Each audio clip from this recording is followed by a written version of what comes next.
Se esse vídeo apareceu para você, é porque essa história vai te emocionar e arrepiar. Então, já se inscreve no canal se você gosta desse tipo de história e comenta aí de qual cidade você está assistindo. A poeira vermelha grudava no suor do meu rosto quando enterraram Severino. Não foi enterro com choro alto nem discurso bonito. Foi gente de pé, no sol quente de Tocantins, chapéu na mão, olhar para o chão, esperando acabar logo. Meu marido morreu longe, pisoteado por um touro bravo nos currais da fazenda Santa Rita, onde trabalhou 32 anos seguidos. Trouxeram o corpo numa carroça velha, coberto com lona de caminhão. Nem caixão direito conseguiram dar.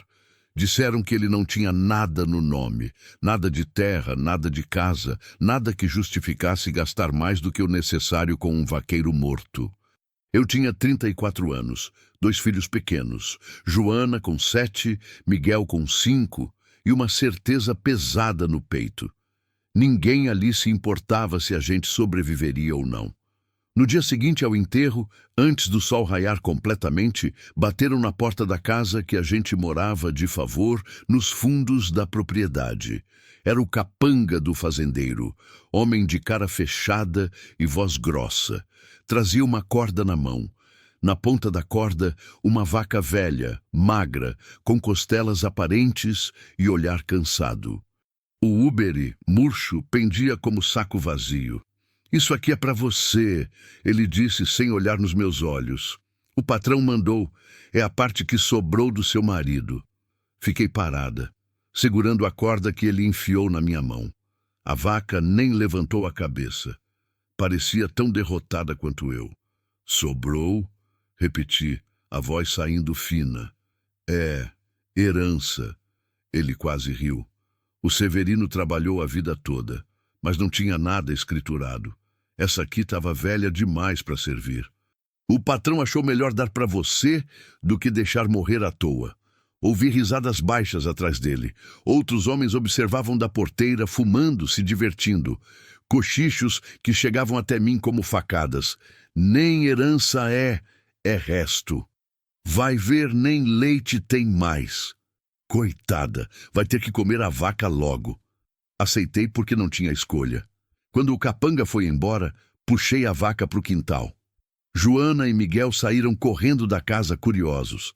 A menina tocou no pelo sujo do animal com cuidado, como se fosse algo precioso. Miguel perguntou se podia dar nome. Eu disse que sim, só para não ver a esperança morrer nos olhos deles também.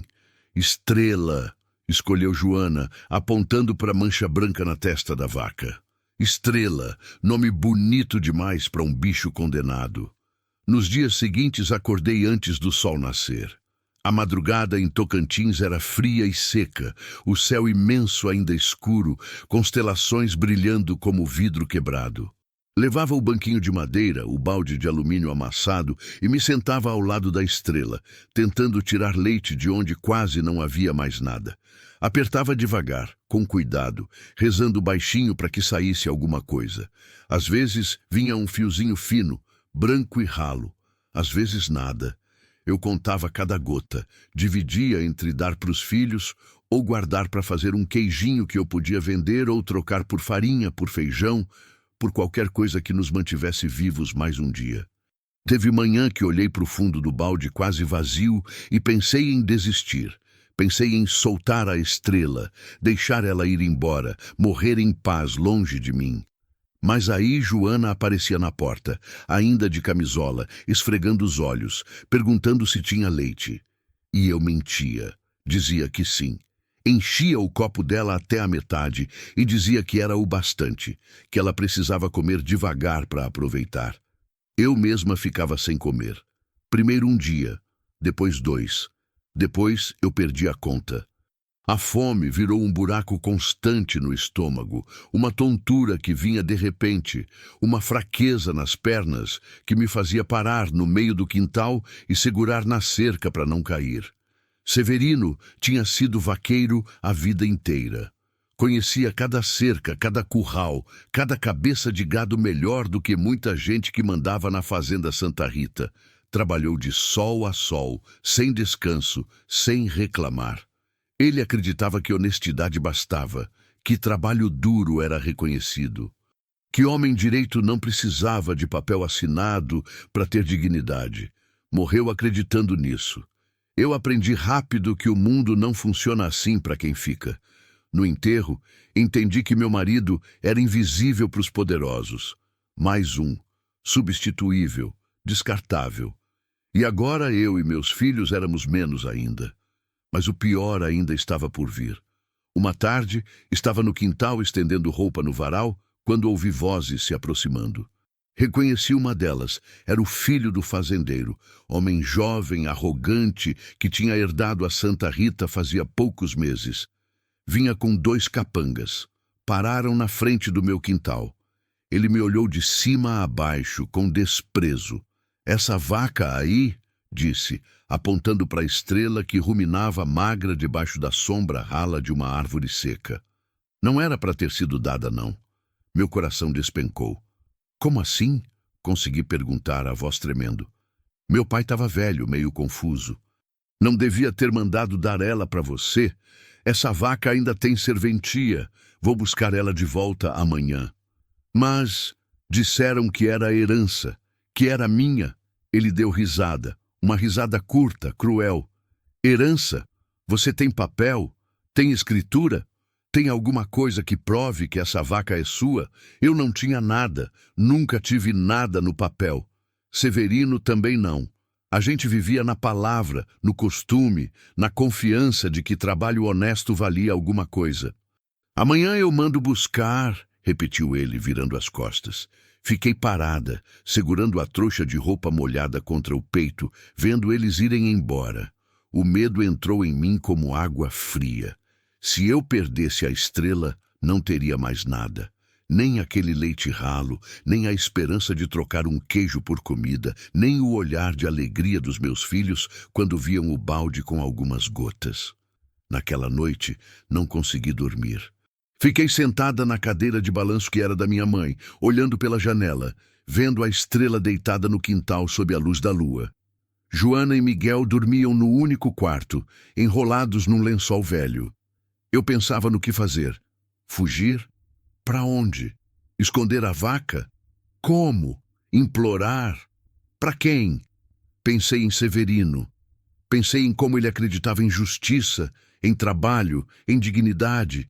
E pensei em como tudo aquilo não tinha valido nada no final. Talvez não valesse a pena continuar. Foi quando ouvi o barulho.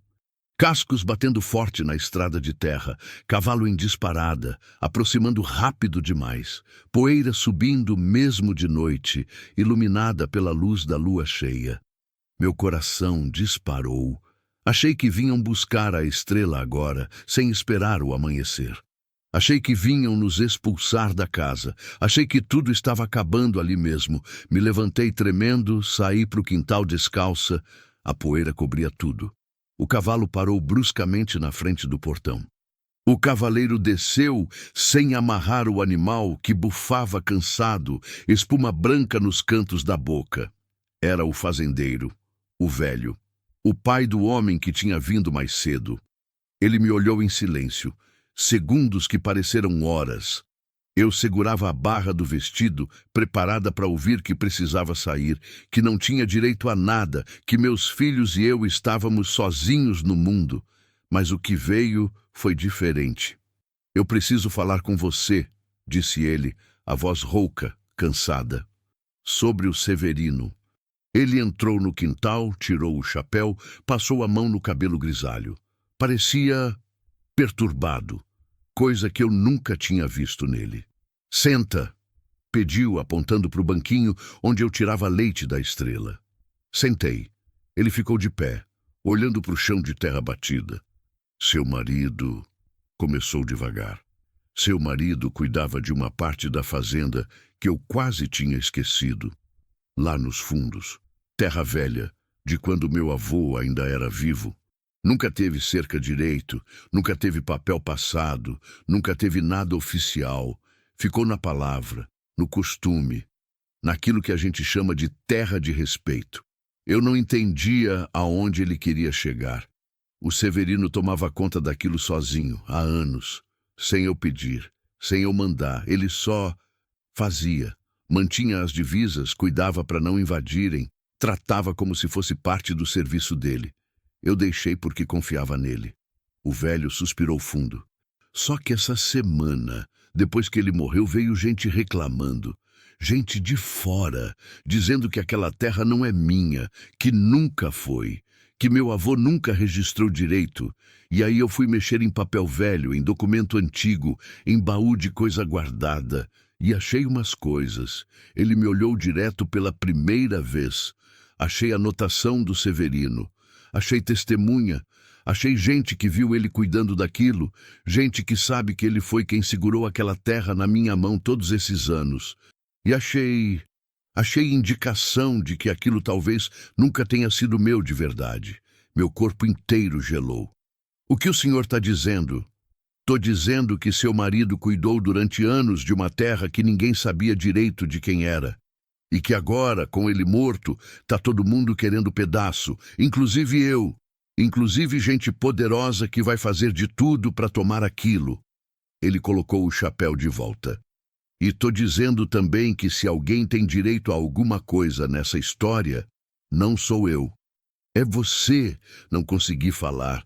As palavras tinham sumido da minha boca. Mas se você quiser ir atrás disso, vai ter que lutar, continuou ele, a voz ficando mais dura. Vai ter gente que vai tentar te calar.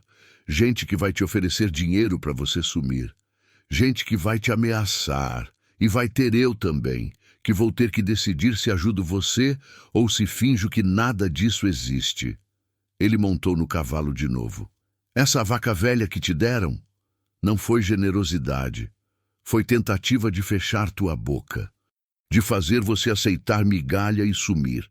Mas agora você sabe que tem mais. A pergunta é, você vai aceitar a migalha ou vai brigar pelo que é seu?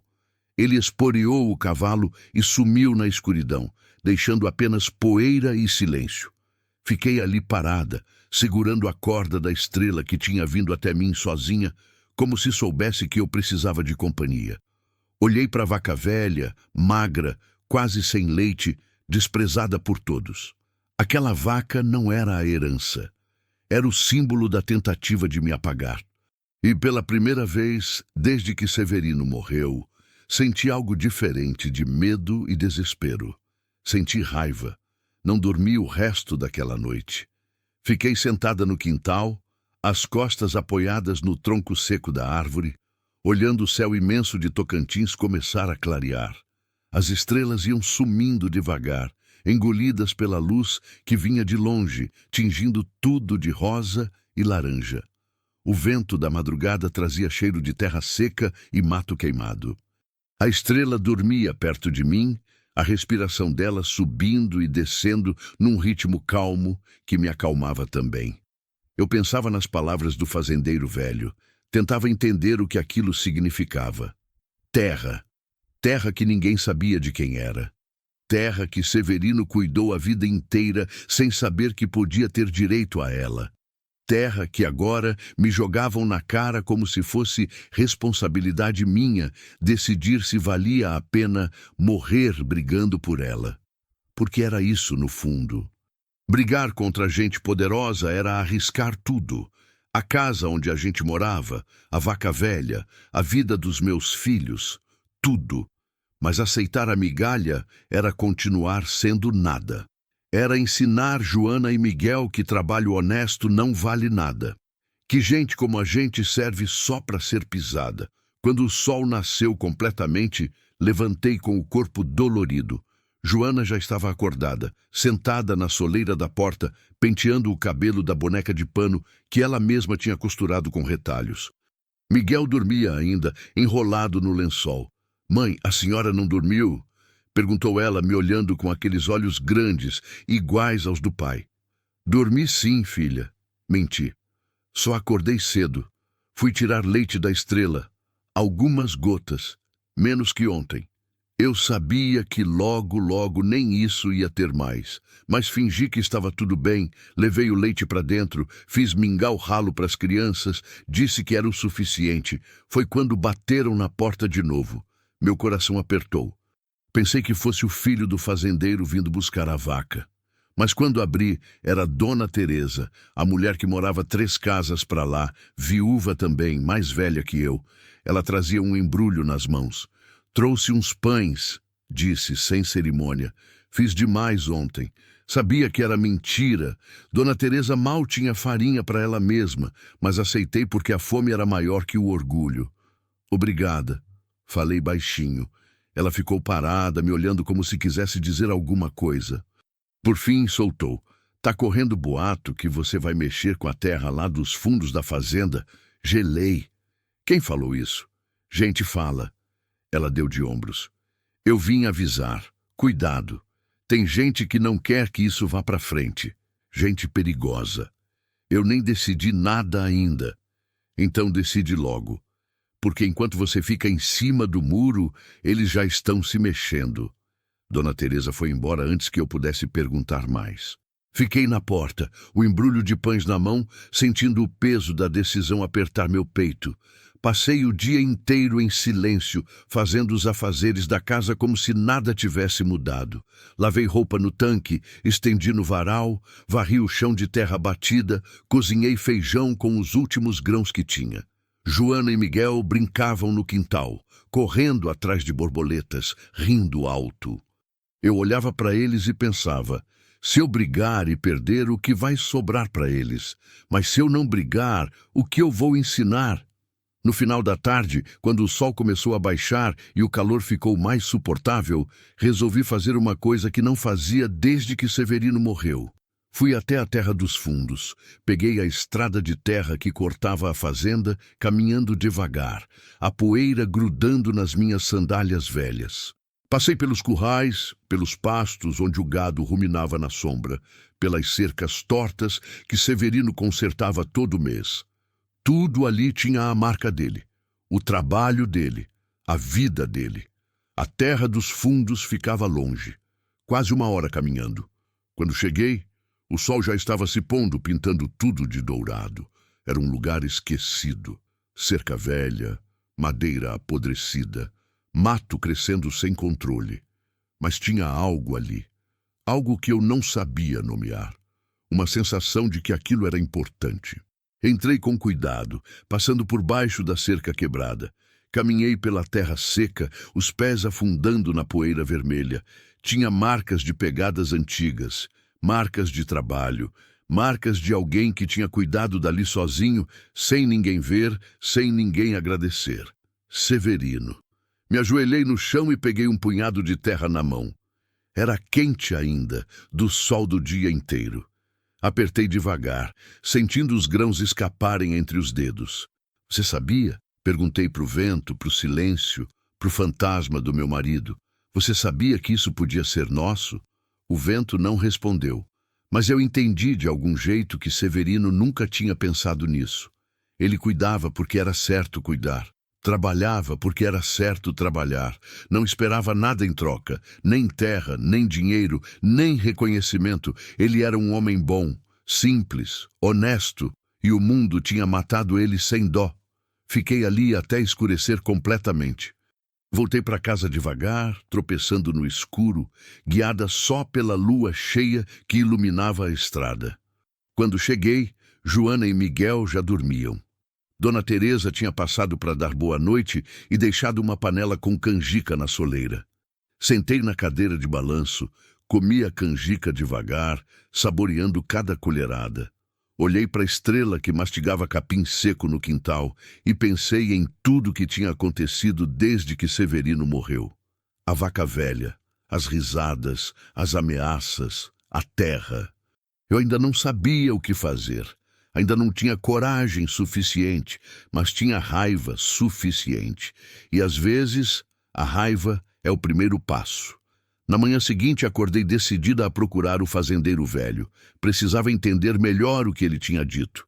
Precisava saber o que Severino tinha deixado, que provas existiam, quem podia me ajudar. Mas quando estava saindo de casa, vi um homem parado na frente do portão. Era alguém que eu não conhecia. Vestia roupa boa, sapato engraxado, relógio no pulso.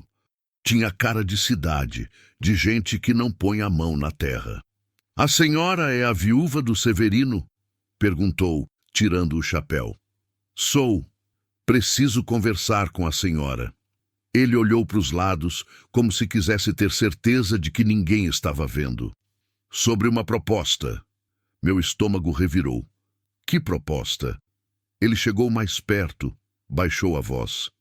"Tem gente interessada em comprar a terra dos fundos da fazenda, terra que seu marido cuidava. Sei que a senhora talvez ache que tem direito a ela. Mas a verdade é que isso vai dar briga. Briga grande, processo, advogado. Dinheiro que a senhora não tem." Ele tirou um envelope do bolso. "Aqui tem 5.000 reais. É para a senhora esquecer essa história. Pegar o dinheiro, sair dessa casa, ir para outro lugar, começar de novo, deixar tudo para trás." Olhei para o envelope. 5.000 reais. Mais dinheiro do que eu tinha visto na vida. Mais do que Severino tinha ganhado em anos de trabalho. "E se eu não aceitar?" O homem sorriu. Mas não foi um sorriso gentil. "Aí a senhora vai se arrepender. Porque quem está oferecendo esse dinheiro é gente que não gosta de ouvir não." Ele colocou o envelope na minha mão e virou as costas. "A senhora tem 3 dias para decidir." Fiquei parada, o envelope queimando na minha mão, vendo ele ir embora num carro preto que levantou poeira na estrada. Joana saiu de dentro de casa. "Quem era, mãe?" "Ninguém, filha." Respondi, escondendo o envelope atrás das costas.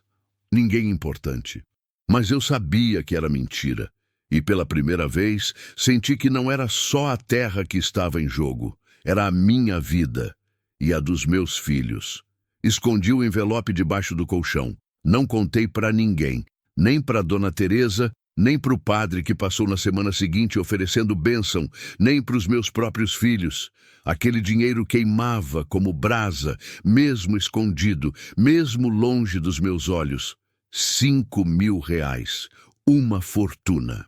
O suficiente para sair dali, alugar uma casa simples em algum vilarejo, comprar comida para os meninos por meses, talvez até conseguir um trabalho de costura ou limpeza. O suficiente para esquecer, mas toda vez que eu pensava em pegar o dinheiro e sumir, via a cara de Severino. Via ele voltando do trabalho, suado, cansado, sorrindo mesmo assim quando Miguel corria para abraçar as pernas dele.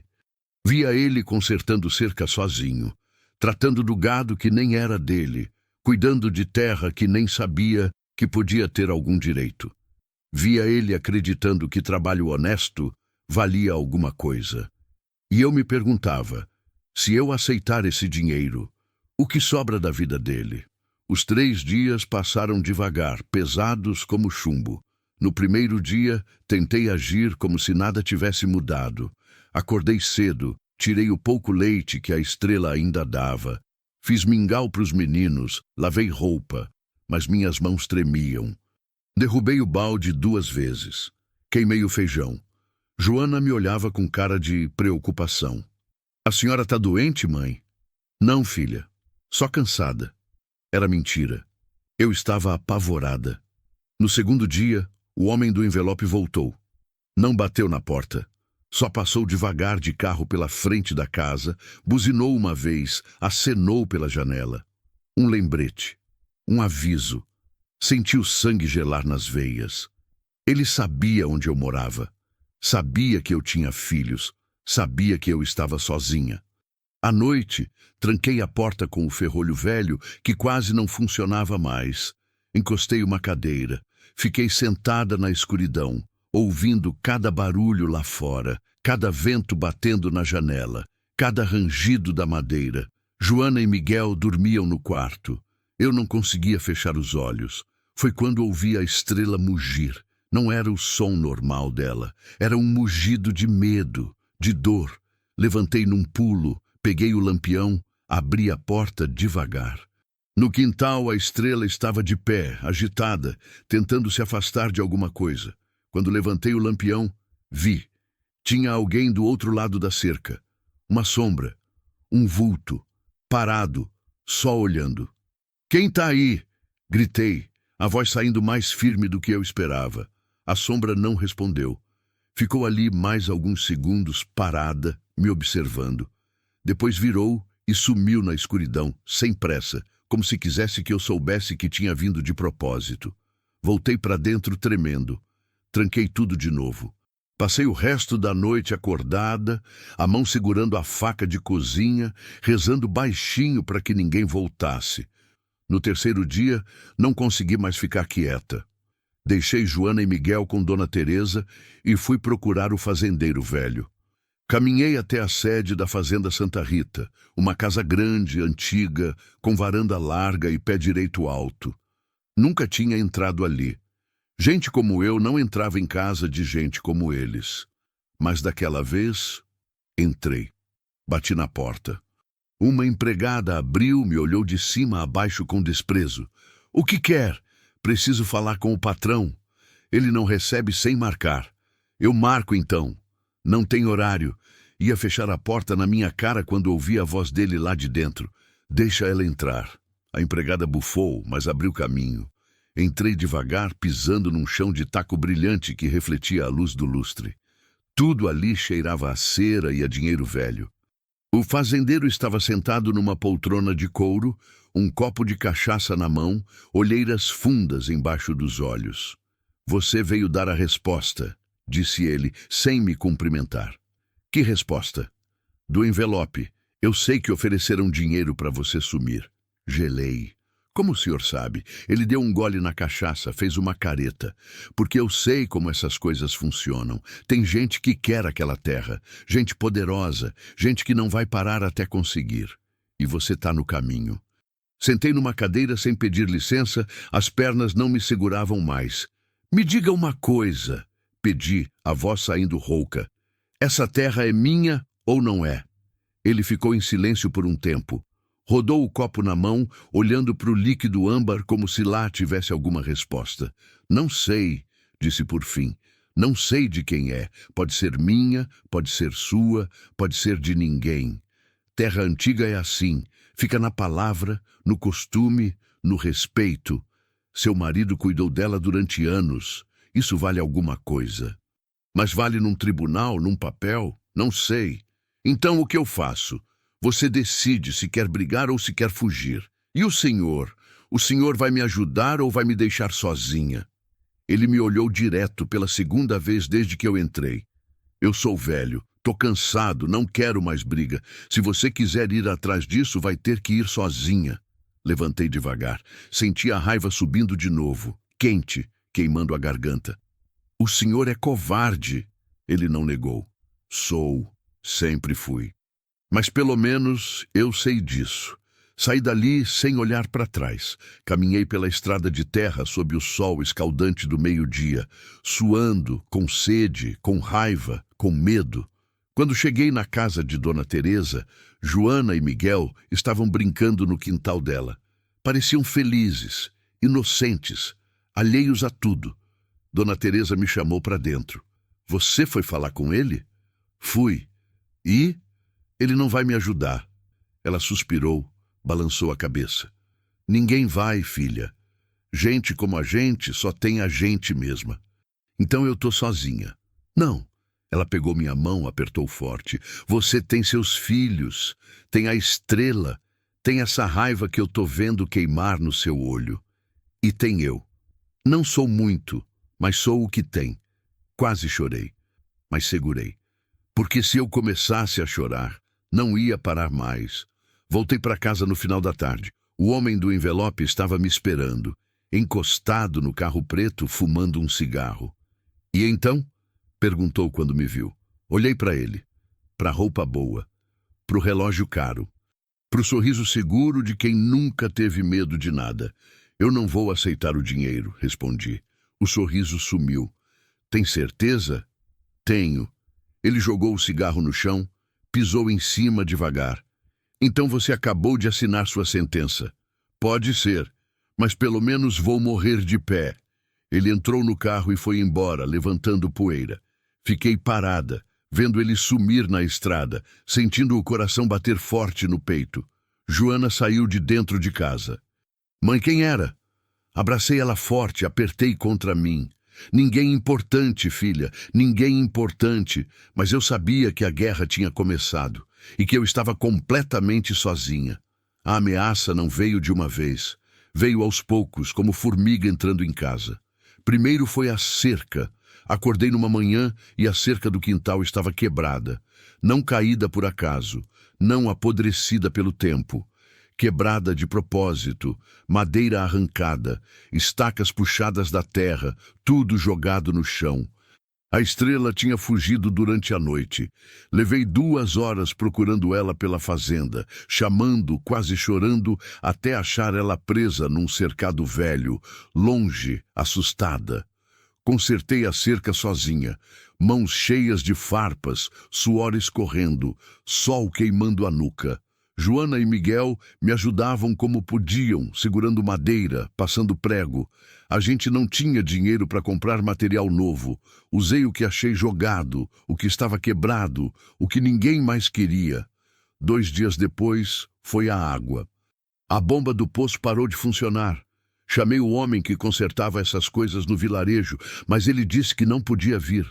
Não deu desculpa, só disse que não podia. Tentei consertar sozinha. Mexi, desmontei, tentei entender como funcionava. Não consegui. Fiquei 3 dias buscando água num poço comunitário a quase 1 quilômetro de distância, carregando baldes pesados, as costas doendo, as mãos sangrando de tanto esforço. Dona Teresa me ajudou quando podia. Mas ela também estava velha, cansada, com medo de se meter em briga que não era dela. Depois foi a comida. Fui na venda do vilarejo comprar feijão, arroz, farinha. O dono me olhou com cara de pena e disse: "Não posso vender fiado para você mais não." "Por quê?" "Ordens." "De quem?" Ele não respondeu. Só baixou os olhos. Voltei para casa de mãos vazias. Joana e Miguel me olhavam esperando comida. Cozinhei o resto do que tinha. 1 punhado de arroz, meio quilo de feijão velho, farinha suficiente para 3 dias. Depois disso, não ia sobrar nada. À noite, sentei na cadeira de balanço e deixei o desespero vir. Ele veio forte, pesado, esmagador. Cobriu tudo como água de enchente.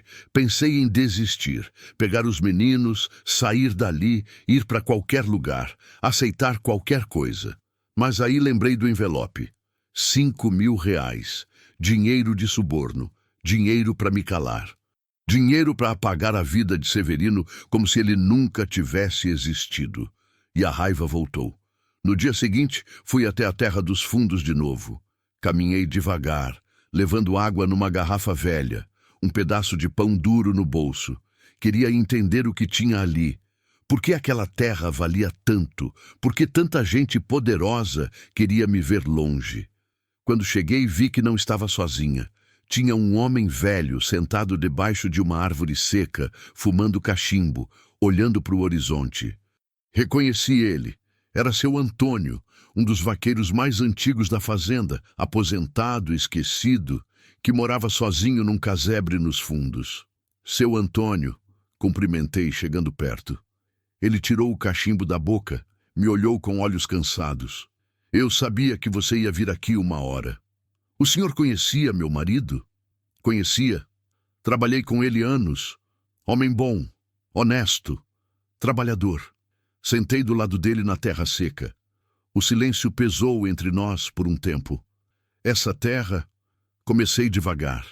O senhor sabe de quem é? Seu Antônio deu uma tragada longa no cachimbo, soltou a fumaça devagar. Essa terra já foi de muita gente e de ninguém. Depende de como você olha. Não entendo. Antigamente, antes de cerca, antes de papel, antes de escritura, a terra era de quem cuidava, de quem trabalhava, de quem respeitava. Seu Severino cuidou daqui durante anos, sem ninguém pedir, sem ninguém pagar. Ele fazia porque achava certo, porque sabia que se não fizesse, ia virar terra de ninguém. E terra de ninguém vira terra de qualquer um. Mas tem papel? Tem alguma coisa que prove que ele tinha direito? Seu Antônio balançou a cabeça. Papel não. Mas tem testemunha. Tem eu. Tem mais gente. Gente que viu ele trabalhar aqui, que sabe que essa terra se manteve porque ele manteve. E isso vale alguma coisa? Num tribunal? Não sei, mas na consciência vale tudo. Fiquei em silêncio, olhando a terra seca, rachada pelo sol, que se estendia até onde a vista alcançava. Por que estão tentando me assustar? Perguntei baixinho. Porque essa terra vale mais do que você imagina, respondeu seu Antônio. Não é só terra, tem água embaixo, água boa, suficiente para irrigar plantação grande, suficiente para valer milhões. E tem gente que sabe disso, gente que quer isso, gente que vai fazer qualquer coisa para ter. Meu estômago revirou. Severino sabia. Não, ele nunca soube. Ninguém sabia. Descobriram agora, fazendo teste, procurando água para ampliar a fazenda. E aí viram que a melhor água está justamente aqui, na parte que ninguém nunca quis, na parte que seu marido cuidou sozinho.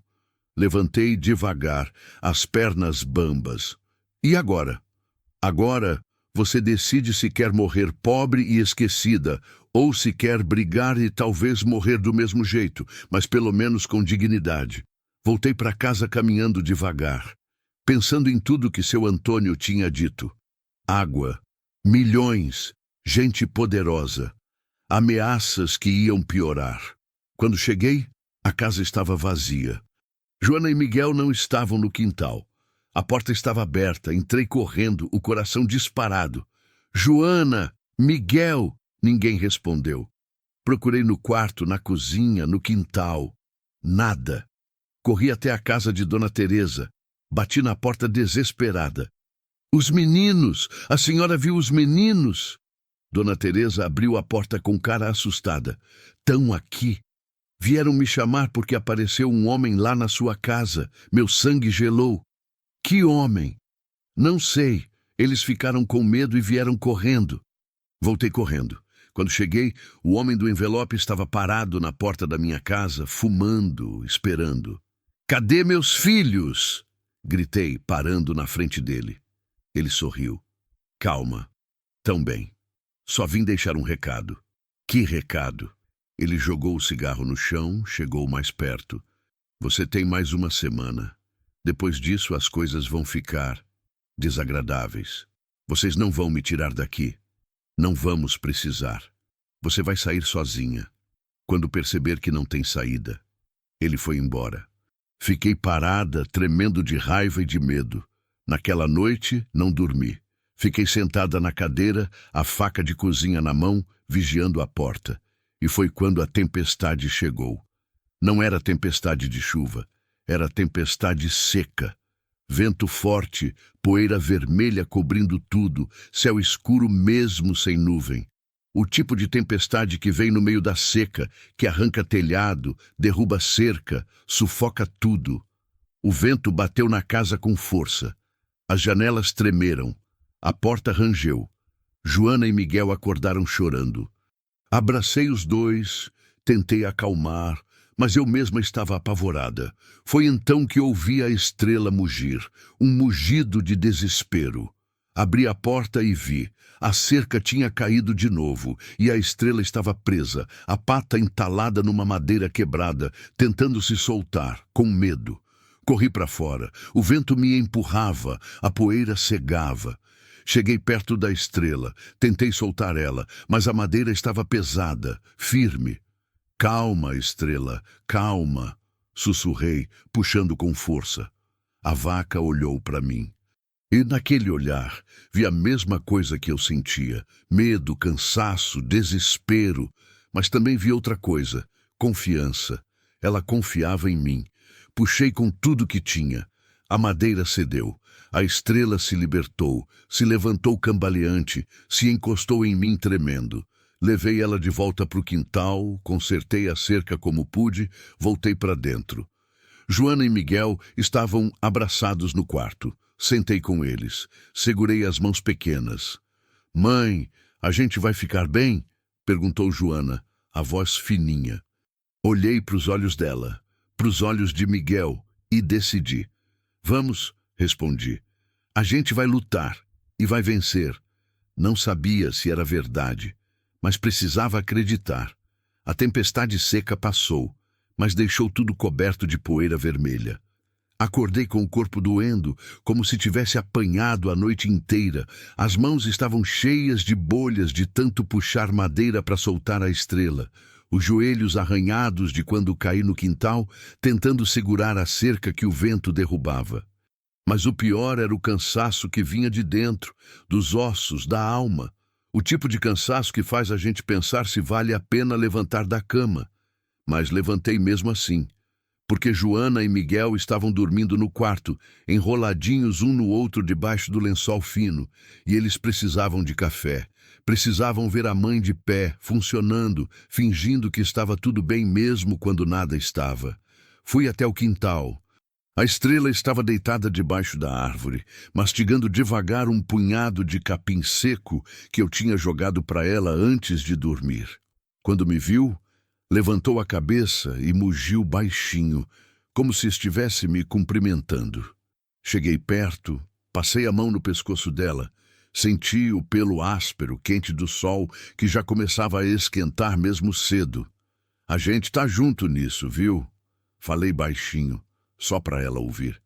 Eu não vou desistir, nem de você, nem dessa terra, nem de nada. A vaca me olhou com aqueles olhos grandes, mansos, e voltou a mastigar. Não sei se ela entendia, mas eu precisava dizer mesmo assim. Tirei o pouco leite que ainda saía. Cada gota era um milagre. A estrela estava cada vez mais magra, mais fraca. Eu sabia que logo ela ia secar completamente. E aí eu não ia ter mais nada. Nem leite para dar para os meninos, nem esperança de trocar alguma coisa por comida. Mas não podia pensar nisso agora. Tinha que pensar em sobreviver hoje. Amanhã era problema de amanhã. Fiz mingau ralo com o leite e um resto de fubá que tinha sobrado. Joana e Miguel acordaram com fome, como sempre. Sentaram na mesa torta da cozinha e comeram sem reclamar, mesmo sabendo que era pouco, que não ia encher a barriga, que dali a algumas horas a fome ia voltar. Mãe, hoje a gente pode ir brincar no riacho? Perguntou Miguel, lambendo a colher. O riacho ficava longe, quase meia hora caminhando. Mas lá tinha sombra, tinha uma água fresca, tinha pedras lisas, onde as crianças gostavam de sentar e ficar olhando os peixinhos pequenos nadando. Era um dos poucos lugares onde eles ainda conseguiam ser só crianças. Hoje não, filho, respondi, passando a mão no cabelo dele. Hoje a mãe precisa de vocês aqui perto. Por quê? Não sabia como explicar que tinha medo. Medo de deixar eles sozinhos. Medo de que alguém viesse e levasse eles para me assustar. Medo de tudo. Mas porque sim, foi tudo que consegui dizer. Joana me olhou com aquele jeito dela, sério, maduro demais para a idade. Ela sabia que alguma coisa estava errada. Não sabia o quê, mas sabia. E não perguntou. Só pegou o pratinho vazio e foi lavar, quieta. Passei a manhã tentando consertar a cerca de novo. A tempestade tinha arrancado quase tudo. Madeiras quebradas, arame farpado enrolado, estacas arrancadas da terra seca.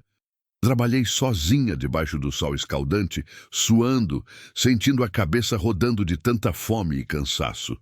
Seu Antônio apareceu no meio da manhã. Vinha caminhando devagar pela estrada, apoiado numa bengala torta, o chapéu de palha cobrindo o rosto enrugado pelo sol de décadas. Parou do lado de fora da cerca caída. Ficou me olhando trabalhar. Precisa de ajuda? Perguntou, a voz rouca. Preciso, admiti, porque não adiantava fingir. Mas não tenho como pagar. Quem falou em pagar? Ele entrou no quintal e começou a trabalhar do meu lado. Não falou muito, só pegou as madeiras, ajudou a levantar as estacas, segurou o arame enquanto eu pregava. Trabalhamos em silêncio por quase 2 horas, só o barulho do martelo batendo, dos pregos entrando na madeira, da nossa respiração cansada. Quando terminamos, a cerca estava de pé de novo, torta, feia, remendada com pedaços de tudo que a gente tinha encontrado. Mas estava de pé. Obrigada, falei, limpando o suor da testa. Não precisa agradecer. Seu Antônio cuspiu no chão, tirou o chapéu e abanou o rosto. Eu conheci seu marido. Ele era bom homem. Merecia coisa melhor do que teve. Todo mundo merecia. É verdade, mas o mundo não funciona assim. Sentamos na sombra da árvore, bebendo água morna de uma garrafa velha. Joana e Miguel brincavam no quintal, cavando buracos na terra, procurando bichinho, fazendo castelo de poeira. Seu Antônio os observava com um meio sorriso. Eles parecem com ele, disse, apontando com o queixo para Miguel. O menino tem o jeito do Severino de andar. Meio torto, meio apressado, senti um aperto no peito. Eu sei. E a menina? A menina é igualzinha a mim. Teimosa, calada, guarda tudo por dentro. Seu Antônio riu baixinho. Então vocês vão vencer essa briga. O senhor acha? Acho. Porque gente que tem teimosia e silêncio é perigosa. Gente assim não desiste fácil. Ficamos em silêncio por um tempo. O calor apertava. O sol estava no meio do céu, queimando tudo, fazendo a terra rachar ainda mais. Lá longe, na estrada, a poeira subia sempre que passava algum carro. Mas ninguém parava. Ninguém vinha. Seu Antônio, disse, quebrando o silêncio. O senhor disse que podia ser testemunha, que viu meu marido cuidando da terra dos fundos. Disse e mantenho. Então eu preciso que o senhor me ajude de verdade. Preciso saber o que fazer, como brigar por isso. Porque eu não sei nada de lei, de papel, de processo. Só sei trabalhar e sobreviver. Ele me olhou sério. Você vai precisar de advogado. Não tenho dinheiro para advogado. Então vai precisar achar um que aceite trabalhar de graça, ou que aceite receber só se ganhar. E onde eu acho um desses? Na cidade. Ele apontou com a bengala para a direção do vilarejo. Tem um rapaz novo lá, recém-formado, que está tentando arrumar cliente. Dizem que ele é bom. Dizem que ele aceita caso difícil. E ele vai me ouvir? Só tem um jeito de saber. Naquela tarde, depois que seu Antônio foi embora, sentei na cadeira de balanço e pensei em tudo. Pensei em Severino. Pensei na terra. Pensei nos meus filhos. Pensei no homem do envelope, nas ameaças, no medo que roía meu peito todo dia. E pensei que se eu não fizesse nada, ia morrer ali mesmo. Não de morte física, talvez, mas de morte por dentro. Ia virar uma mulher vazia, apagada, sem força, sem voz, sem vida. Isso era pior que morrer de verdade. No dia seguinte, acordei antes do sol nascer. Arrumei Joana e Miguel com a roupa menos remendada que tinham. Penteei o cabelo deles com cuidado. Dei o último resto de mingau que sobrava. Deixei a estrela amarrada na sombra com água e capim. A gente vai na cidade, avisei. Por quê, mãe? Perguntou Miguel animado. Ele adorava ir na cidade. Achava tudo grande, diferente, cheio de gente. Vamos resolver uma coisa importante. E que coisa? Uma coisa de gente grande. A caminhada até o vilarejo levou quase 2 horas. A estrada era de terra batida, cheia de buraco, poeira subindo a cada passo. O sol queimava desde cedo. Joana segurava minha mão de um lado, Miguel do outro. Eles reclamavam de cansaço, de sede, de calor, mas continuavam andando. Quando chegamos, o vilarejo estava acordando. Algumas vendas abrindo, gente varrendo a frente de casa, cachorro vadio deitado na sombra. Tudo pequenininho, simples, esquecido pelo tempo. Procurei o escritório do advogado que seu Antônio tinha falado. Achei numa rua de trás, numa casinha velha, com uma placa torta na porta. Doutor Ricardo Mendes, advogado. Bati na porta. Ninguém respondeu. Bati de novo, mais forte. Uma voz lá de dentro gritou: "Tá aberto!" Entrei devagar, segurando a mão das crianças. O escritório era minúsculo. Uma mesa cheia de papel, uma estante com livros velhos, um ventilador quebrado no canto. Atrás da mesa, um rapaz novo, não devia ter mais que 25 anos, magro, óculos torto, camisa amarrotada. Pois não? Disse ele, levantando os olhos dos papéis. Eu preciso de um advogado. Ele tirou os óculos, limpou com a barra da camisa, colocou de volta. Eu sou advogado, ou pelo menos estou tentando ser. Senta. Sentei na cadeira de madeira rangendo. Joana e Miguel ficaram em pé do meu lado, quietos, com vergonha. Qual o problema? Perguntou o doutor Ricardo, pegando uma caneta. E eu contei tudo, desde a morte de Severino, passando pela vaca velha, pelas ameaças, pelo envelope, pela terra dos fundos, pela água que valia milhões. Falei sem parar, as palavras saindo atropeladas, misturadas, cheias de medo e raiva. Ele ouviu tudo em silêncio. Anotava de vez em quando. Fazia pergunta aqui e ali. No final, ficou olhando para os papéis que tinha escrito, pensativo. Isso vai ser difícil, disse por fim. Eu sei, muito difícil. Eles têm dinheiro, têm poder, têm gente importante do lado deles.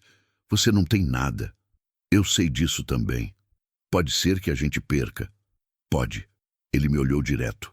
Então por que você quer brigar? Olhei para os meus filhos. Para o Miguel, que tinha os olhos do pai. Para Joana, que tinha a teimosia da mãe. Porque se eu não brigar, meu marido morreu por nada, e meus filhos vão crescer achando que gente como a gente não vale nada. Respirei fundo, e eu não aceito isso. O doutor Ricardo ficou em silêncio por um tempo. Depois largou a caneta, se recostou na cadeira. Tá bom, eu aceito o caso. Eu não tenho dinheiro para pagar. Eu sei, eu só recebo se a gente ganhar. E mesmo assim, recebo pouco. Porque eu também não aceito que gente como você seja tratada como nada. Senti vontade de chorar, mas segurei. Porque tinha gente olhando. Porque eu precisava ser forte. Obrigada. Foi tudo que consegui dizer. Não agradece ainda. Ele pegou os papéis. Agora vamos trabalhar. Preciso de testemunha, de prova, de tudo que você conseguir juntar. Seu Antônio disse que viu seu marido cuidando da terra? Disse. Então eu preciso falar com ele. Preciso de mais gente. Preciso de tudo que prove que seu marido trabalhou ali, que cuidou, que merece reconhecimento. Eu vou conseguir. E você precisa estar preparada. Porque quando a gente protocolar isso, vai virar guerra. Eles vão fazer de tudo para te calar. Vão te ameaçar, vão te oferecer dinheiro, vão tentar te destruir. Eu já estou sendo ameaçada. Então vai piorar. Levantei, segurei a mão das crianças. Eu tô pronta. Saímos do escritório com o sol já alto. A volta para casa foi mais pesada que a ida. O cansaço apertava, a fome também. Mas tinha alguma coisa diferente dentro de mim. Tinha esperança, pequena, frágil, quase invisível, mas tinha. Quando chegamos em casa, no final da tarde, a estrela estava agitada. Mugia alto, andava de um lado para o outro, inquieta. Cheguei perto, tentei acalmar. Foi quando vi. Alguém tinha entrado no quintal, tinha mexido nas coisas. A porta da casa estava entreaberta. O balde de tirar leite virado. As roupas que eu tinha deixado secando no varal, jogadas no chão. Meu coração disparou. Entrei na casa devagar, o corpo inteiro tremendo. Joana e Miguel atrás de mim, calados, assustados. Tudo estava revirado, as gavetas abertas, os colchões puxados, as panelas no chão. Procuraram alguma coisa e acharam. O envelope não estava mais debaixo do colchão. Tinham levado. Sentei no chão, no meio da bagunça, e entendi. A guerra tinha começado de verdade. E eles tinham dado o primeiro golpe. Fiquei sentada no chão da casa revirada até o sol começar a se pôr. Joana e Miguel arrumavam tudo em silêncio, assustados demais para fazer perguntas. Recolhiam as panelas, dobravam as roupas, empurravam os colchões de volta para o lugar. Eu só olhava, sem conseguir me mexer. O envelope tinha sumido. 5.000 reais. A única prova de que tinham tentado me comprar. A única coisa que talvez pudesse usar contra eles. Levaram. Entraram na minha casa, mexeram nas minhas coisas, tocaram nos poucos trapos que eu tinha e levaram a única arma que eu podia ter usado. Quando a noite chegou completamente, finalmente me levantei.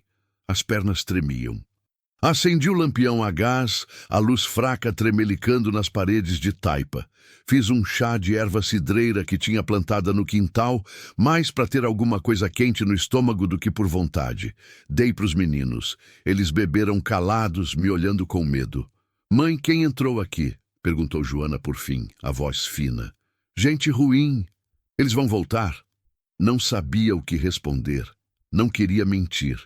Mas também não queria apavorar ela mais do que já estava. "Não sei, filha. Mas se voltarem, a mãe está aqui e não vai deixar nada acontecer com vocês." Era meia verdade, porque eu não sabia se conseguiria proteger eles de verdade. Não sabia de nada mais. Naquela noite, empurrei a cama das crianças para a cozinha para ficar perto de mim. Tranquei a porta, a janela, encostei a mesa pesada na entrada, sentei na cadeira com a faca de cozinha no colo e fiquei vigiando, os olhos ardendo de tanto sono, o corpo pedindo descanso, mas a cabeça não deixando. Toda vez que ouvia um barulho lá fora, o vento, um galho quebrando, a estrela se mexendo, meu coração disparava. Apertava o cabo da faca com tanta força que a mão ficava dormente. O amanhecer demorou uma eternidade para chegar. Quando o sol finalmente nasceu, saí para o quintal. Tudo parecia normal. A cerca de pé, a estrela ruminando, o céu imenso e azul como sempre. Mas nada era normal. Nada ia ser normal de novo. Estava dando capim para a estrela quando ouvi passos na estrada. Me virei rápido, o corpo inteiro tenso. Era Dona Teresa, vinha apressada, ofegante, o rosto preocupado. "Você tá bem?" perguntou antes mesmo de chegar perto. "Tô. Por quê?" "Porque tá todo mundo comentando que entraram na sua casa ontem, que reviram tudo, que você foi ameaçada." "Quem tá comentando?" "Todo mundo. O vilarejo inteiro sabe." Ela baixou a voz, olhou para os lados. "E também estão dizendo que você foi na cidade procurar advogado." Gelei. "Como sabem disso?" "Porque alguém viu. E alguém contou para quem não devia." Dona Teresa segurou meu braço. "Você precisa tomar cuidado, muito cuidado. Essa gente não brinca." "Eu sei. Não, você não sabe." Ela me olhou com os olhos cheios de medo. "Eu já vi o que eles fazem com quem enfrenta eles. Já vi gente sumir, já vi gente aparecer machucada, sem querer mais falar, sem querer mais brigar. Você tem 2 filhos pequenos, você precisa pensar neles." "Eu tô pensando. É por eles que eu tô fazendo isso." "Você tá arriscando a vida deles. Eu tô tentando dar uma vida digna para eles." Minha voz saiu mais alta do que eu queria. Joana apareceu na porta, assustada. Respirei fundo, tentei me acalmar. "Desculpa, Dona Teresa. Eu sei que a senhora está preocupada. Eu sei. Mas eu não posso desistir agora." Ela balançou a cabeça, triste. "Então que Deus te proteja, filha, porque eu não sei mais o que dizer." Passou o dia inteiro sem mais nada acontecer. Mas o silêncio era pior que as ameaças. Era um silêncio pesado, de coisa ruim vindo, de tempestade se formando longe. No final da tarde, o doutor Ricardo apareceu. Vinha de bicicleta velha, pedalando devagar pela estrada de terra, a pasta de documentos pendurada no guidão. Parou na frente da casa, desceu, limpou o suor da testa. "Precisamos conversar", disse sério. Sentamos na sombra da árvore. Joana e Miguel brincavam longe, fora do alcance da conversa. O doutor Ricardo tirou uns papéis da pasta. Eu comecei a investigar. Fui atrás dos documentos antigos da fazenda, dos registros de terra, de tudo que consegui achar. Ele me mostrou os papéis, cheios de letra miúda, de carimbo velho, de informação que eu não entendia. E achei algumas coisas interessantes. Que coisas? Essa terra dos fundos realmente nunca foi registrada direito. Ficou numa zona cinzenta. Nas escrituras antigas, aparece como terra de uso comum, ou terra de respeito. Era costume antigamente. Terras que não tinham dono definido, mas que eram cuidadas por quem trabalhava nelas. E isso significa o quê? Significa que tem brecha legal, tem possibilidade de você alegar uso capião. Quer dizer que seu marido, cuidando daquela terra por tantos anos, adquiriu direito sobre ela. Sentiu uma pontada de esperança. Então a gente pode ganhar. Pode. Ele guardou os papéis. Mas vai ser difícil, muito difícil. Porque do outro lado tem advogados caros, juízes amigos deles, gente que vai fazer de tudo para provar que você não tem direito a nada. E o que eu preciso fazer? Primeiro, juntar testemunhas. Seu Antônio já disse que ajuda. Preciso de mais gente. Todo mundo que viu seu marido trabalhando naquela terra, cuidando, cercando, mantendo. Segundo, provas físicas, fotos, anotações, qualquer coisa que mostre a presença dele lá. Terceiro, ele me olhou sério. Terceiro, você precisa estar preparada para o que vem. Já entrou gente na minha casa. Eu sei, e vai piorar. Quando eu protocolar a ação, eles vão saber, e vão fazer de tudo para te parar. Deixa eles tentarem. Ele quase sorriu. Você é corajosa, ou louca, ainda não sei qual. Talvez as duas coisas. Quando o Dr. Ricardo foi embora, fiquei pensando no que precisava fazer. Testemunhas, provas, coragem. Passei os dias seguintes procurando gente que tinha conhecido Severino. Caminhei pelo vilarejo, bati em portas, conversei com vaqueiros velhos, com gente que tinha trabalhado na fazenda. Alguns me ouviam e desviavam o olho com medo. Outros fechavam a porta na minha cara. Mas alguns, poucos, aceitavam ajudar. Seu Antônio foi o primeiro. Depois veio seu João, outro vaqueiro aposentado que tinha trabalhado com Severino por 10 anos. Depois Dona Maria, que lavava roupa na fazenda e via meu marido todo dia passando para a Terra dos Fundos. Depois mais 2, mais 3. No final da semana, tinha 6 pessoas dispostas a testemunhar. 6 contra um exército. Mas era alguma coisa. Fui também até a Terra dos Fundos, sozinha, no meio da tarde. Procurei marcas do trabalho de Severino. Achei cercas velhas que ele tinha feito, estacas com a marca dele gravada na madeira, caminhos que ele abria para passar. Tirei fotos com uma câmera velha que o Dr. Ricardo me emprestou. Cada clique era uma prova, pequena, frágil, mas real. Numa dessas tardes, quando estava fotografando uma cerca, ouvi um barulho. Cavalo se aproximando. Me virei e vi. Era o filho do fazendeiro. O mesmo que tinha vindo me avisar que ia buscar a estrela de volta. Vinha sozinho, montado num cavalo grande, preto, bonito. Parou a alguns metros de mim, desceu devagar. — O que você está fazendo aqui? — perguntou a voz fria. — Fotografando. — Fotografando o quê? — Provas. Ele deu um passo na minha direção. — Provas de quê? De que meu marido cuidou dessa terra a vida inteira, de que ele tem direito a ela, de que eu tenho direito a ela. O filho do fazendeiro riu, mas não foi risada de achar graça, foi risada de desprezo. Você realmente acha que vai conseguir alguma coisa com isso? Vou tentar. Você é burra ou é louca? Talvez as duas coisas, mas pelo menos eu não sou covarde. O rosto dele endureceu. Cuidado com o que fala. Ele o quê? Vai me ameaçar de novo? Vai entrar na minha casa de novo? Vai tentar me comprar de novo? Eu não entrei na sua casa, mas mandou alguém entrar.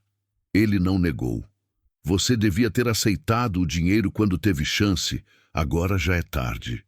Por quê? Porque agora vocês vão ter que me enfrentar de verdade? Ele montou no cavalo de novo. Me olhou de cima. Você vai se arrepender. Eu garanto. Esporeou o cavalo e foi embora num galope rápido, levantando poeira vermelha. Fiquei parada, segurando a câmera, o coração batendo forte. Tinha medo, muito medo. Mas tinha também uma raiva que queimava mais forte que o medo. Quando voltei para casa, já estava escurecendo. Joana e Miguel estavam na porta, esperando, preocupados. A gente pensou que a senhora não ia voltar, disse Miguel, abraçando minhas pernas. Peguei ele no colo, mesmo pesado, mesmo eu cansada. Mãe sempre volta, filho. Sempre. Naquela noite, depois de colocar as crianças para dormir, sentei na cadeira de balanço e olhei para a estrela no quintal. Ela estava deitada, quieta, os olhos fechados. Pensei em tudo o que tinha acontecido, nas ameaças, no medo, na casa revirada, nas pessoas que tinham medo de me ajudar, nas poucas que tinham aceitado. Pensei em Severino, em como ele era bom, trabalhador, honesto, e em como isso não tinha valido nada no final. Pensei nos meus filhos, no futuro deles, no tipo de mundo que eu queria deixar para eles. E entendi que não tinha mais volta. A decisão estava tomada. Ia brigar até o fim, ganhasse ou perdesse, vivesse ou morresse. Mas ia brigar. No dia seguinte, fui até a cidade de novo. Levei todas as fotos, todos os nomes das testemunhas, todas as provas que tinha conseguido juntar. Entreguei tudo para o Dr. Ricardo. Ele olhou, conferiu, organizou. Tá pronto, disse. Posso protocolar a ação. Então protocola. Tem certeza? Tenho. Ele ficou me olhando por um tempo. Quando eu fizer isso, não tem mais volta. A guerra começa de verdade. Eu sei. Você pode perder tudo. A casa, a terra, talvez até seus filhos, se as coisas ficarem muito ruins. Eu sei disso também. Então por que você está fazendo isso? Respirei fundo. Porque se eu não fizer, eu já perdi tudo mesmo. Só que por dentro. Ele assentiu devagar. Tá bom, vou protocolar amanhã. Saí do escritório com as pernas bambas. Voltei para casa caminhando devagar, o sol queimando, a poeira grudando no suor. Quando cheguei, Dona Teresa estava me esperando na porta. Você fez? Perguntou. Fiz. Ela balançou a cabeça, os olhos marejados. Que Deus tenha misericórdia de você, filha. Já não tenho mais fé em misericórdia, Dona Teresa, só em justiça. Naquela noite, dormi pela primeira vez em dias. Não porque estava tranquila, mas porque tinha tomado a decisão. E quando a gente decide, o peso diminui. Mesmo que a briga seja impossível, mesmo que o fim seja incerto, pelo menos a decisão era minha, e ninguém podia tirar isso de mim. O Dr. Ricardo protocolou a ação numa terça-feira de manhã. Eu não estava lá quando aconteceu. Estava em casa, tirando o último fiapo de leite da estrela, tentando fazer o dia passar, como se fosse um dia normal. Mas não era. Sabia que naquele exato momento, em algum cartório da cidade, papéis estavam sendo carimbados, assinados, registrados. Papéis que diziam que eu, viúva pobre, mãe de 2, sem nada no nome, estava processando gente poderosa por uma terra que eles achavam que era deles. A notícia chegou no vilarejo antes do meio-dia. Dona Teresa apareceu correndo, ofegante, o rosto vermelho de tanto sol. Já está todo mundo sabendo, disse, as mãos tremendo. O vilarejo inteiro está comentando. Dizem que você enlouqueceu. Dizem que você não vai durar uma semana. Dizem que... Ela parou, engoliu seco. Dizem que você assinou sua sentença de morte. Não respondi. Só continuei peneirando o leite ralo, tentando tirar as impurezas, as mãos firmes mesmo com o coração disparado. Você não está com medo? Insistiu Dona Teresa. Tô, admiti. Tô morrendo de medo. Mas fazer o quê? Voltar atrás agora? Ainda dá tempo. Não dá. O papel já foi protocolado. Já era. Ela sentou no banquinho velho, passou a mão no rosto cansado. Eu conheço essa gente, filha. Conheço desde que nasci. Eles não vão deixar isso passar. Vão vir com tudo. Deixa virem. Você não entende. Não é só ameaça. É coisa pior. Ela olhou para os lados, baixou a voz.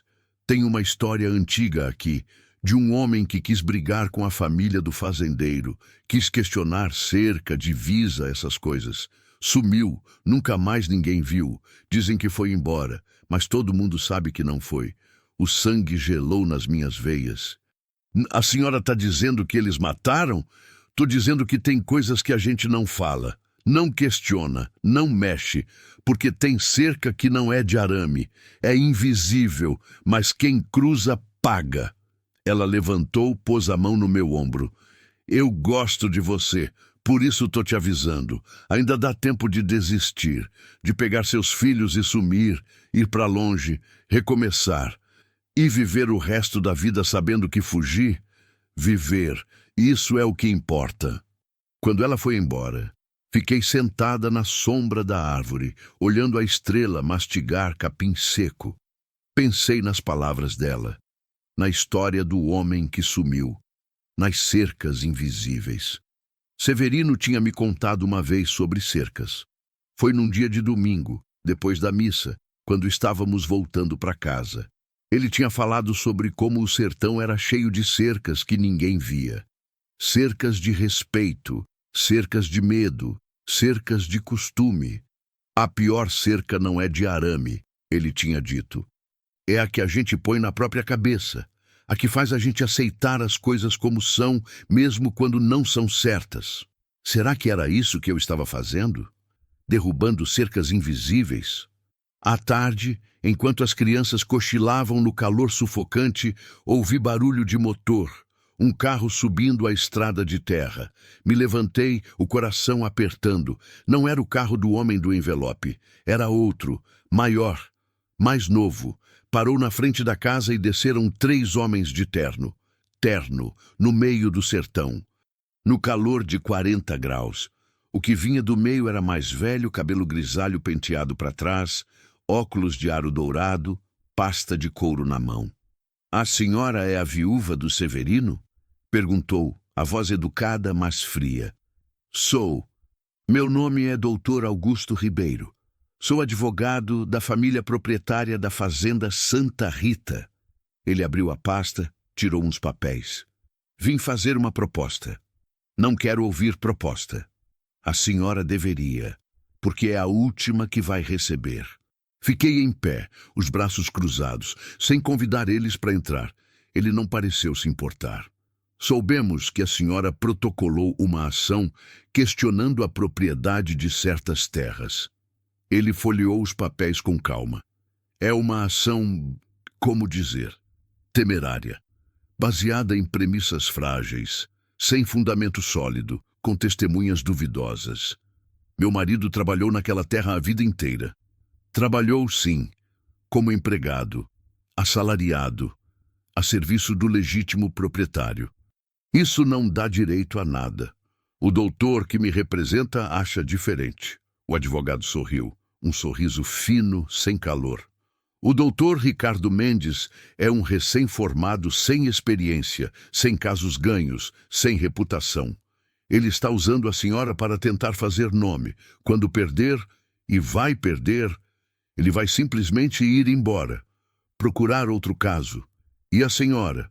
A senhora vai ficar aqui, destruída, endividada, sem nada. Pode ser, mas pelo menos vou ter tentado. Ele fechou a pasta com um estalo seco. Meus clientes autorizaram uma última oferta, R$ 10.000, dinheiro à vista. Hoje mesmo. Em troca, a senhora desiste da ação. Assina um termo de quitação e nunca mais fala sobre isso. R$ 10.000, o dobro do envelope. Dinheiro suficiente para mudar de vida, para sair dali, para dar um futuro para os meus filhos, mas também dinheiro para calar minha boca, para apagar Severino da história, para dizer que trabalho honesto não vale nada mesmo. Não aceito. O sorriso do advogado sumiu.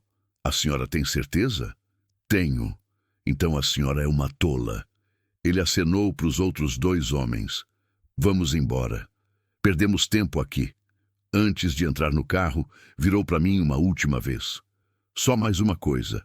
Processos judiciais são caros. Muito caros. Se a senhora perder, e vai perder, vai ter que pagar as custas. Vai ficar endividada pelo resto da vida. Seus filhos vão pagar por isso. Pensa nisso. O carro foi embora levantando nuvem de poeira vermelha. Fiquei parada até a poeira baixar. até o silêncio voltar, até o medo apertar tão forte que quase não conseguia respirar. 10.000 reais. Tanta coisa que podia fazer com 10.000 reais, mas também tanta coisa que ia perder aceitando. Naquela noite, Joana acordou chorando. Fui correndo para o quarto.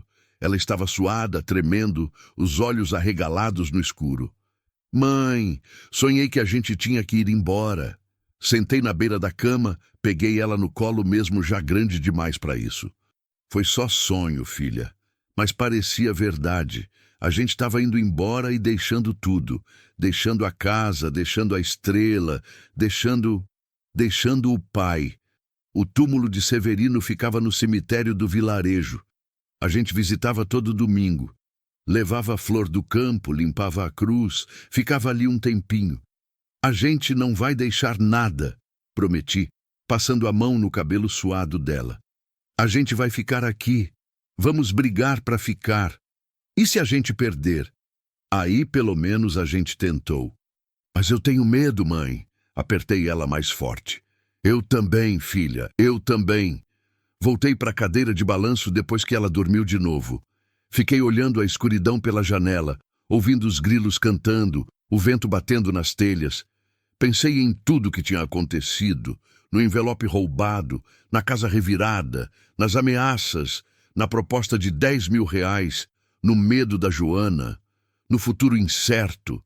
E pensei se valia a pena mesmo, se não era melhor aceitar o dinheiro, sair dali, recomeçar longe, viver sem medo, viver em paz. Mas aí lembrei de Severino voltando do trabalho todo dia, cansado, suado, sorrindo.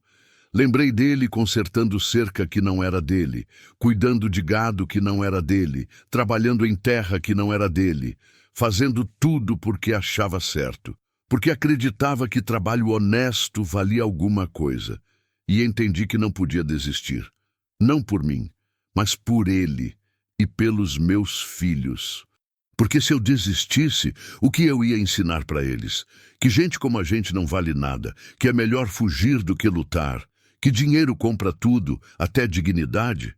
Não, eu ia lutar, até o fim. Acontecesse o que acontecesse. Os dias seguintes foram de silêncio tenso. Ninguém mais veio me procurar, nenhuma ameaça, nenhuma proposta, nada. Era pior que antes. Porque o silêncio significava que eles estavam planejando alguma coisa. O Dr. Ricardo apareceu numa sexta-feira com notícias. A outra parte protocolou a defesa, disse, mostrando um calhamaço de papéis. Como esperado, eles negam tudo, dizem que a terra sempre foi deles, que seu marido era só empregado, que não existe direito nenhum. E agora? Agora a gente responde. Apresenta as testemunhas, as provas, tudo o que a gente tem, e espera o juiz decidir. Quanto tempo leva? Meses. Talvez anos. Anos. Eu não tenho anos. Eu sei, mas é assim que funciona. Justiça é lenta. Especialmente quando a outra parte tem dinheiro para atrasar tudo que puder. Ele guardou os papéis, me olhou sério. Tem outra coisa. Soube que ofereceram 10.000 reais para você desistir. Ofereceram. Não aceitei. Foi a escolha certa. Porque se você tivesse aceitado, teria perdido qualquer direito. Teria assinado que não tem nada a reclamar. Eu sei. Mas... Ele hesitou. Mas eu preciso te avisar. Eles vão fazer de tudo para te quebrar. E vão começar pelo seu sustento. Como assim? Você tira leite da vaca para vender, certo? Quando tem, que é quase nunca. Mesmo assim, eles vão tentar tirar até isso de você.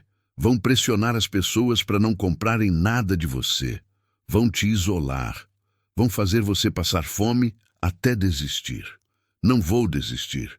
Eu sei, mas seus filhos vão passar fome também. E aí, você vai ter que escolher, lutar ou alimentar eles.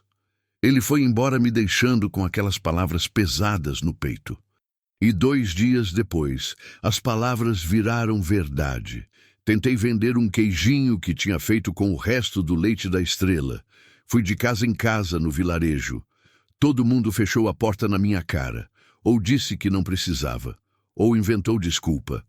A dona da venda, que sempre comprava de mim, me olhou com pena e disse baixinho: "Me desculpa, mas mandaram eu não comprar mais nada de você. Disseram que quem comprar vai ter problema." Que tipo de problema? Do tipo que a gente não quer ter. Voltei para casa com o queijo, dei para os meninos no jantar, era tudo que tinha. Naquela noite a estrela mugiu diferente, um som de dor. Corri para o quintal. Ela estava deitada, tremendo, os olhos vidrados. "Estrela!" Me ajoelhei do lado dela, passei a mão no pescoço quente. "O que foi?" Ela tentou levantar, mas não conseguiu. As pernas não seguravam. Alguma coisa estava muito errada. Corri até a casa do seu Antônio. Bati na porta com desespero. "A estrela está passando mal." Ele veio comigo, trouxe a lanterna, examinou a vaca com cuidado, tocou na barriga inchada, olhou os olhos, cheirou a respiração. "Ela comeu alguma coisa", disse, sério. "Como assim?" "Alguma planta venenosa, ou..." Ele me olhou. "Ou alguém deu alguma coisa para ela." O mundo girou. "Envenenaram?" "Não sei, mas ela está mal, muito mal." "O que eu faço?" "Ora, reza e espera." Passei a noite toda ao lado da estrela. Joana e Miguel também. A gente ficou ali, os três abraçados, vendo ela sofrer, vendo ela tremer, vendo ela lutar para continuar viva. De madrugada, ela parou de tremer. A respiração ficou fraca. Os olhos se fecharam. "Não, estrela", sussurrei, as lágrimas descendo. "Não faz isso. Não me deixa também." Mas ela estava morrendo e eu não podia fazer nada. Só ficar ali, segurando a corda, vendo mais um pedaço da minha vida ir embora. A estrela não morreu. Quando o sol nasceu, ela ainda respirava. Fraco, irregular, mas respirava. Seu Antônio voltou cedo, trouxe umas ervas que ele disse que podiam ajudar. Fizemos um chá grosso, amargo, e conseguimos fazer ela beber um pouco. Ficamos ali o dia inteiro, revezando, dando água, limpando ela, rezando. Joana chorava baixinho, a mão pequena acariciando o pescoço da vaca. "Ela não pode morrer, mãe. Não pode. Não vai morrer." Prometi, sem saber se era verdade. Miguel estava calado, sentado na terra, os olhos vermelhos. Ele entendia. Mesmo pequeno, ele entendia que se a estrela morresse, a gente não tinha mais nada. Nem leite, nem esperança, nem símbolo de que ainda dava para lutar. No segundo dia, a estrela tentou levantar. Não conseguiu na primeira tentativa, mas tentou de novo, e de novo. Até que, tremendo, cambaleando, ficou de pé, magra, fraca, mas viva. Joana abraçou ela e chorou de alívio. Miguel também. Eu fiquei só olhando, sentindo um aperto no peito tão forte que quase não conseguia respirar. "Ela é forte", disse seu Antônio, sorrindo pela primeira vez em dias. "Igual você." Mas eu não me sentia forte, me sentia destruída. Porque sabia que tinham tentado matar a estrela. Tinham entrado no meu quintal de noite e dado alguma coisa para ela. Veneno, planta ruim, alguma coisa, para me quebrar, para me fazer desistir. E quase funcionou. Naquela tarde, depois que a estrela conseguiu comer um pouco de capim, sentei na sombra da árvore e chorei. Chorei tudo que tinha segurado. Toda a raiva, todo o medo, todo o cansaço. Chorei até não ter mais lágrimas. Dona Teresa apareceu no final da tarde, trazendo uma panela com sopa. "Ouvi falar da vaca", disse, colocando a panela na minha mão. "Como ela tá?" "Viva, por enquanto." "E você?" Não respondi, porque se respondesse, ia desmoronar de novo.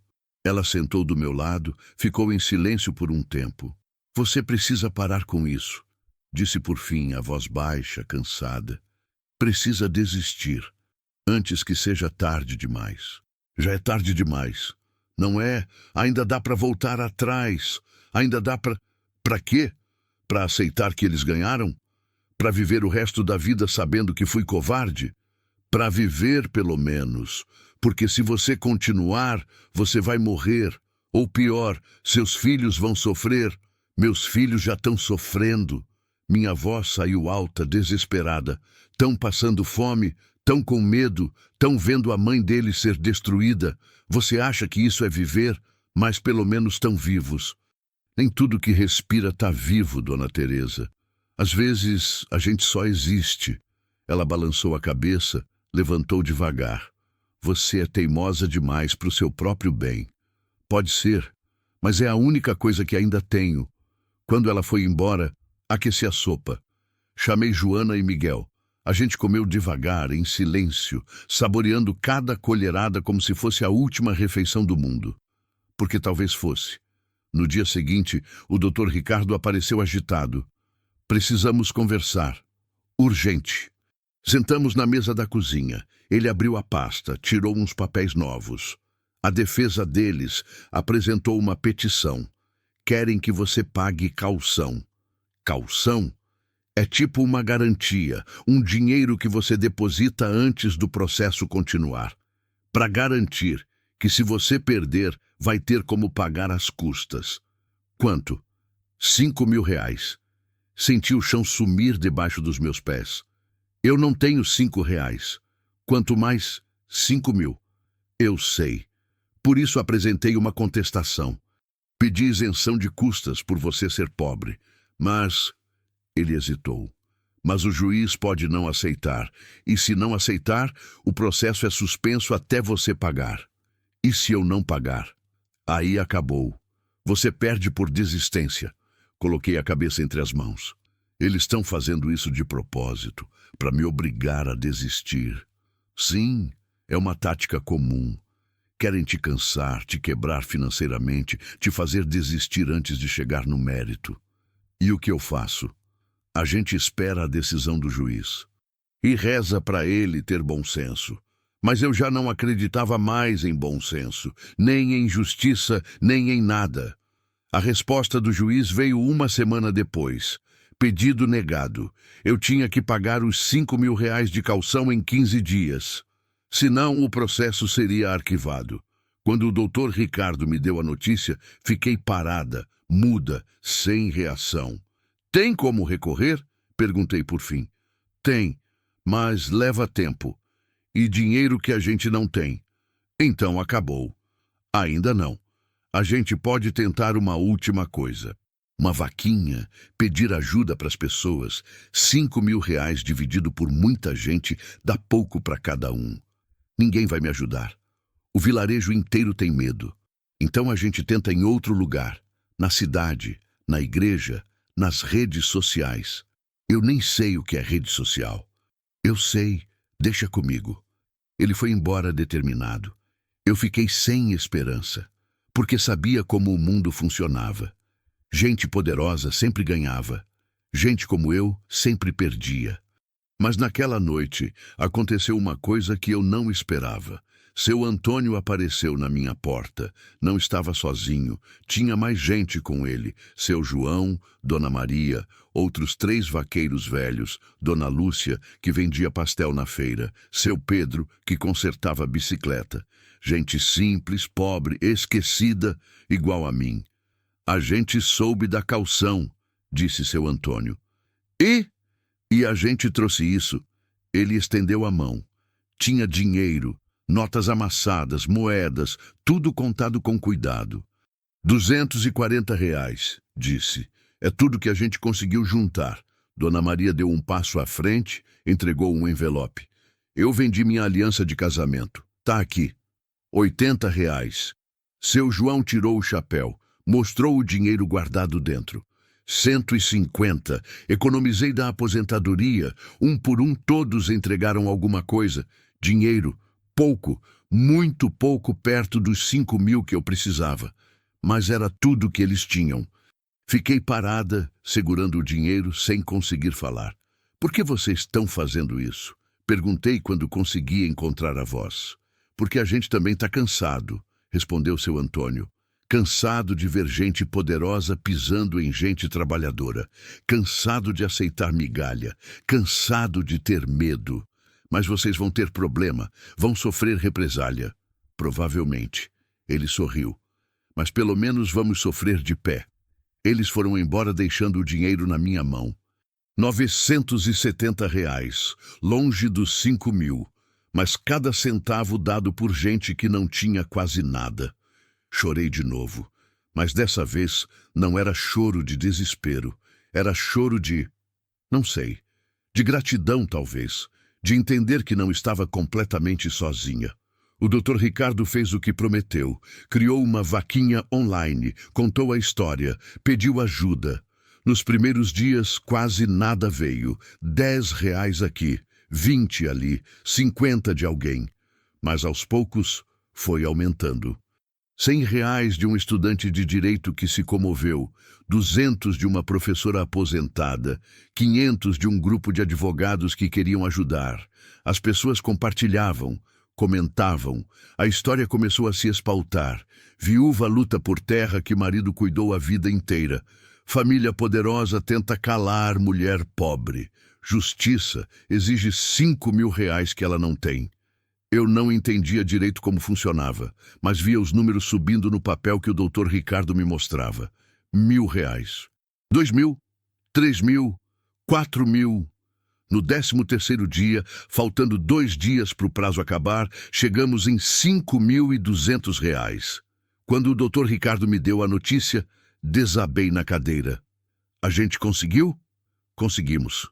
Não acredito. Eu também não. Ele sorriu. Mas conseguimos. Amanhã eu deposito a caução. O processo continua. Naquela noite, depois de colocar Joana e Miguel para dormir, saí para o quintal. A estrela estava deitada, ruminando devagar. Ainda magra, ainda fraca, mas viva. Sentei do lado dela e encostei a cabeça no pescoço quente. A gente não desistiu, sussurrei. Nem eu, nem você, nem ninguém. A lua estava cheia, iluminando tudo com aquela luz prateada que fazia o sertão parecer outro mundo. Um mundo mais bonito, mais gentil, mais justo, mesmo sabendo que não era. Ouvi passos atrás de mim, me virei rápido, o coração disparado. Era Joana, descalça, de camisola, os olhos sonolentos.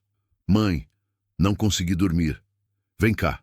Ela sentou no meu colo, mesmo já grande demais, e ficamos ali, abraçadas, olhando a lua. A gente vai ficar aqui, mãe? Perguntou baixinho. Vai ficar para sempre? Vamos tentar. E se não conseguir? Aí pelo menos a gente tentou. E isso já é muita coisa. O pai ia ficar orgulhoso da senhora, senti as lágrimas voltarem. Você acha? Acho, porque a senhora não desistiu, igual ele nunca desistia. Segurei ela mais forte. Minha filha, pequena, mas já tão forte, já tão sábia. Ele ia ficar orgulhoso de você também, falei. De você e do seu irmão, de como vocês estão sendo fortes nessa briga toda. A gente não tem escolha, né, mãe? Tem. Sempre tem. A gente podia ter desistido, podia ter fugido, mas escolheu ficar. Porque vale a pena. Pensei na pergunta. Valia a pena? Todo o sofrimento, todo o medo, toda a luta? Sim, respondi. Vale. Porque algumas coisas a gente não faz para ganhar. A gente faz porque é certo. Ficamos ali até ela dormir no meu colo. Carreguei ela de volta para o quarto, deitei ela do lado do irmão, cobri os dois, voltei para o quintal. A estrela tinha levantado. Estava de pé, mastigando capim, olhando o horizonte. Forte, teimosa, sobrevivente, igual eu. O processo continuou. Foram meses de audiências, de depoimentos, de papelada. O doutor Ricardo lutava com tudo que tinha. Apresentava provas, chamava testemunhas, argumentava. Do outro lado, 3 advogados caros fazendo de tudo para enterrar a gente. Mas a gente resistia. Seu Antônio testemunhou. Contou como Severino cuidava da terra, como cercava, como mantinha tudo sozinho. Seu João confirmou. Dona Maria também. Um por um, as testemunhas foram lá e falaram a verdade. A outra parte tentou desqualificar todo mundo. Disseram que eram testemunhas compradas, que tinham interesse, que mentiam. Mas eles falaram mesmo assim. E aos poucos, devagar, a história foi sendo montada. A história de um homem simples que cuidou de uma terra esquecida. A história de uma viúva que se recusou a aceitar que tudo aquilo não valia nada. A história de gente pequena lutando contra gente grande. Até que chegou o dia da sentença.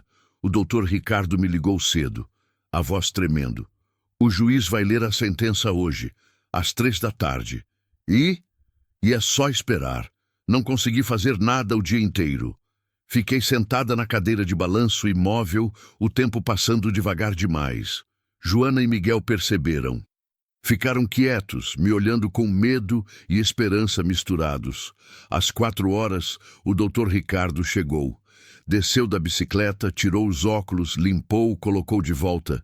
Veio andando devagar até a porta. E eu soube, pelo jeito dele andar, pela cara dele. Eu soube. A gente perdeu? Perguntei antes dele falar. Ele parou, ficou me olhando e sorriu. Não, a gente ganhou. O mundo parou. O quê? A gente ganhou. O juiz reconheceu o usucapião. Reconheceu que seu marido cuidou daquela terra por tempo suficiente para ter direito a ela. Reconheceu que você, como viúva, herda esse direito. Não consegui falar. Não consegui respirar. A terra é sua, disse ele, a voz embargada. É sua e dos seus filhos, Joana gritou. Miguel pulou. Os dois me abraçaram, chorando, rindo, gritando. Eu só fiquei ali, parada, sentindo o peso de meses, de anos, de uma vida inteira saindo dos meus ombros. A gente tinha ganhado. Contra tudo, contra todos. A gente tinha ganhado. Aquela noite o vilarejo inteiro apareceu na minha casa. Seu Antônio, Dona Teresa, seu João, Dona Maria. Todo mundo que tinha ajudado, que tinha acreditado, que tinha ficado do meu lado. Fizeram uma festa pequena, trouxeram comida, bebida, música. Pela primeira vez em anos eu ri. Ri de verdade, de barriga, de felicidade. E no meio da festa saí para o quintal. A estrela estava lá, mais forte agora, o pelo mais brilhante, os olhos mais vivos. Cheguei perto, abracei o pescoço dela.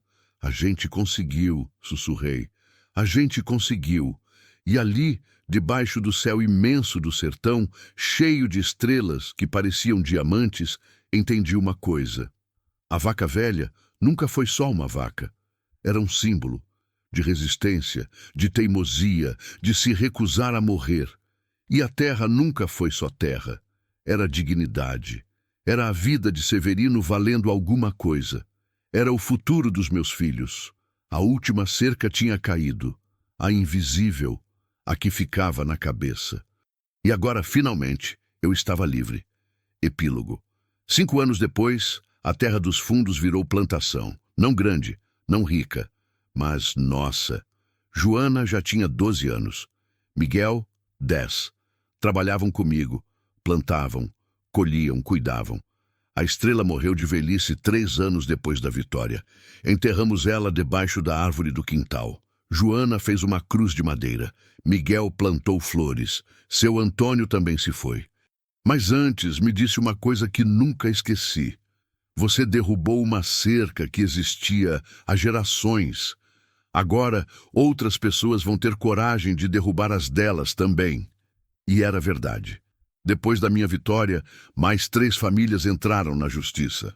2 ganharam, o mundo não mudou. Mas um pedacinho dele, sim. E às vezes, é só isso que a gente pode fazer. Mudar um pedacinho, uma cerca de cada vez.